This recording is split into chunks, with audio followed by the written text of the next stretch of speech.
y'all. Thanks for tuning in to the Terrifying Texas podcast. I'm your host, Lexi. And I'm Frankie, as always. So, welcome to our first episode. We are going to cover true crime, spooky stuff, aliens, folklore, and anything else Texas related, really. Tonight, we are talking about a true crime case that has a murder, missing person, and a possible link to the JFK assassination. That's right, we are talking about the Houston Icebox murders. Let's take a shot at it. Okay. So, on June 23rd, 1965, after receiving a call for a welfare check on Fred and Edwina Rogers, two Houston police officers knocked on the front door of 1815 Driscoll Street before kicking it in. After searching the house, they opened the fridge and discovered what he thought was stacks of hog meat.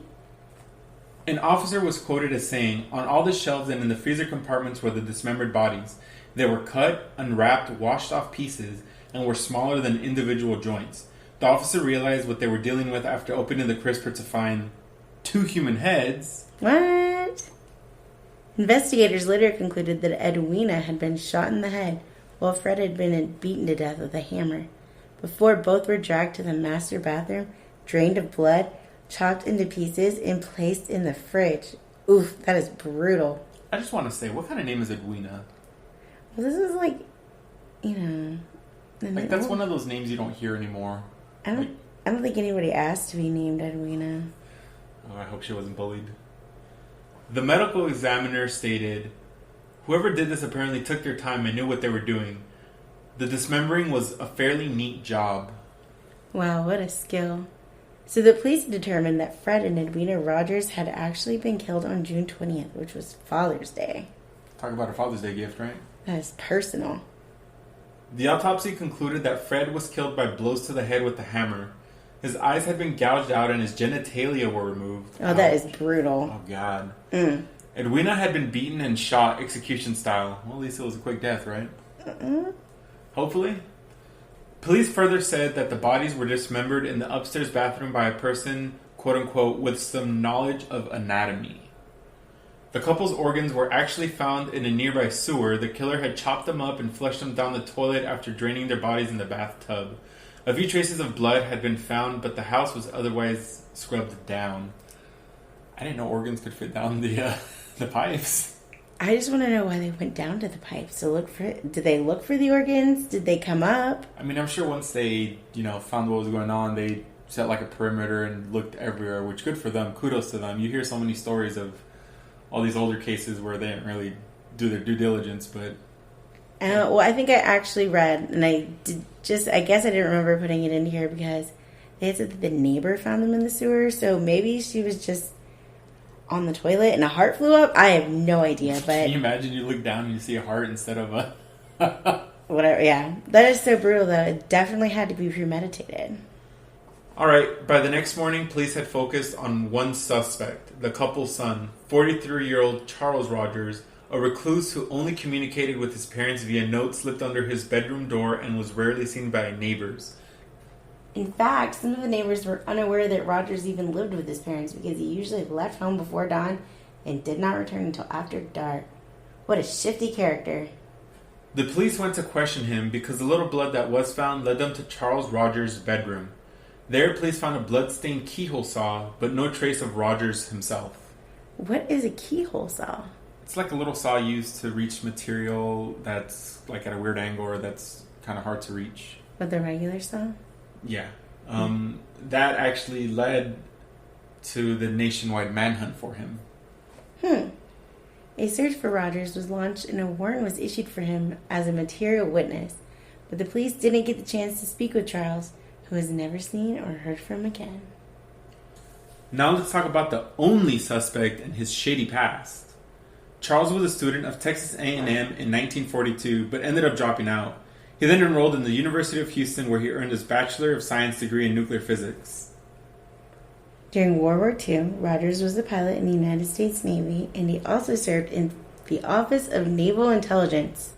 After the war, he worked as a seismologist for Shell for 9 years. He abruptly quit his job in 1957 without giving an explanation. So it sounds like he had a good job. It's weird that he just upped and quit. Yeah, I know, right?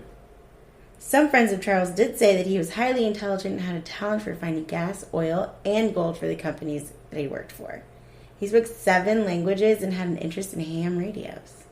In the mid-1950s, Rogers joined the Civil Air Patrol, where he reportedly met David Ferry, an alleged conspirator to the assassination of John F. Kennedy. Speaking of JFK, conspiracy theorists think that Charles had a closer connection than just David Ferry. According to one theorist, Rogers was a CIA agent, and it was thought that he impersonated Lee Harvey Oswald when he was in Mexico City. What the heck? Like, said he was... Is this before or after he killed JFK, quote unquote? I think it was after. Huh. No, wait, there's no way it was after, because he had like 2 days in between. Right? I don't know. I thought they arrested him and then that guy killed him in the parking lot. Killed him on the ground, didn't he? In the parking garage or something? I think so. Well, we need to brush up on our history. Oof. So a theory is that Charles Harrison, who is the father of the actor Woody Harrelson. Great guy. Everybody knows. I think he's in Zombieland, right? Don't you like that movie? That guy's my hero. Yeah. He was one of the 2 shooters involved in the assassination of President Kennedy. Allegedly. The theory states that Rogers, Harrelson, and a guy named Chauncey Holt were one of the 3 tramps arrested in Dealey Plaza after the assassination, and that Rogers possibly murdered his parents because his mother was tracking his telephone calls. Sounds like his mother knew a little too much, right? Can you imagine for being murdered for being nosy? That is exactly the way I would go. Yeah. So there's actually a lack of evidence that he was involved in the assassination. It's mostly a theory, but Charles did, in fact, have a connection to the CIA through his career as a seismologist. So he could have been a CIA operative. It sounds shady. Let's talk about a different reason Charles could have snapped. It's alleged that Fred and Edwina abused Charles. It said that Charles planned the murder because his father was abusive and both parents were devious con artists. That's very dramatic. Jesus. Allegedly, Fred Rogers worked as a bookie who regularly engaged in illegal activities such as gambling and fraud. It's believed that he continued abusing Charles into adulthood and began stealing large sums of money from him. Sounds like they were taking advantage of him to me. In fact, Charles was physically and emotionally abused by his parents well into adulthood, and at the end of their lives they were defrauding him by forging his signature on deeds of land that he owned. Charles owned the house they lived in, not his parents, and Edwina had apparently taken out loans on it and pocketed the money. I think it's weird that someone who was so intelligent and possibly assassinated JFK and did other general badass things would let all of this abuse happen into adulthood. So let's say that Charles did murder his parents. Where do you think he went? So there's 2 theories. One theory is that he ran to Honduras via Mexico and was helped by his quote-unquote powerful friends he met through his ham radio hobby and while working for various oil and mining companies. It's theorized that after Charles had a life in Honduras, he was killed by miners over a wage dispute. You know, if I were to do something like that, I would go to Mexico too. Mexico? I guess that's the best place to go if you want to get lost. Yeah. So do you want to talk about the second theory? Sure. There's not much to the second theory except that he escaped to Guatemala and died there, but we'll actually never know. He was declared legally dead in 1975 with no resolution to the murders. So do you think that the possible CIA operative, assassin, genius son couldn't handle the abuse anymore and just snapped? I mean, maybe. We don't really know how much abuse was going on, the level of it. It's, people can only take so much before they do snap. So I think it's a possibility. Well, whatever happened, I think that the murders were absolutely brutal, bizarre, and Charles Rogers had to have been involved. So what happened to the house? So it was torn down in 1972, and the lot sat there until 2000 in true Houston fashion. Condos were put on top of it. Man, I wish we could have passed by it while it was still up. That'd be kind of interesting to look at. Well, we could go to the lot. Maybe it's spooky. So who do y'all think did it? Charles, the abused son? A random person with a grudge? Someone who had a gambling deal gone wrong with Fred? Was it the neighbor? Was it the neighbor's cat? The neighbor's cat? Maybe they had the organs? With Charles going missing, the case remains unsolved. That's really crazy. I mean, I wonder why they declared him dead if they didn't have a body or anything. Don't they normally wait like a really long time before they do that? Yeah, they did, so there must be something we don't know. But that is it for this week. Let me know what you think by shooting me a DM on Instagram at Terrifying Texas Podcast.